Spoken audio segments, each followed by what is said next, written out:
Makan geng, akunya makan. Akunya makan. Akunya makan. Nah. Dia kita pakai ikan seko. Kita pakai ikan seko, kita tak boleh terus sembat. Kita bagi dia makan dulu, biar sampai dia telan. Ni dah makan ni aku punya ni. Aku lepas aku tam ni. Aku biar ni. Kolam mana? Kolam Damai. Gunting ke flyer? Abul. Tapi masalahnya ikan aku ni tak bergerak. Dia makan tapi dia tak bergerak. Giti. Come on boy. Dia makan tapi tak bergerak. Dan aku try tarik sikit. Jangan bosan. Bosan. Jangan bosan.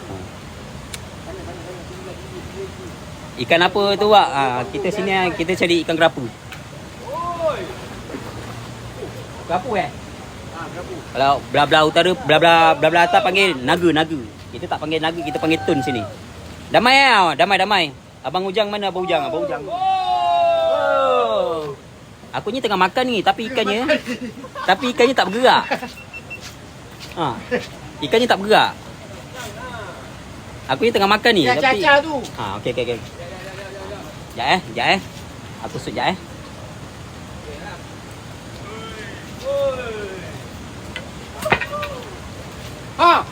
Alah kecil. Alamak kecil.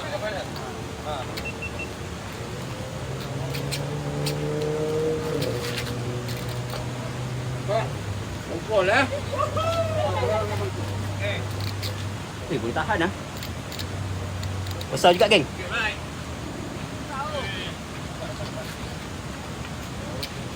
Kasih ong sama dia, kasih ong. What's the ong Mak, kita tambah drag 90%. Kasih naik lagi 3 juta. Tipu dapat apa? Kita tambah sikit drag. Akunya mainline 50 je. 50 je?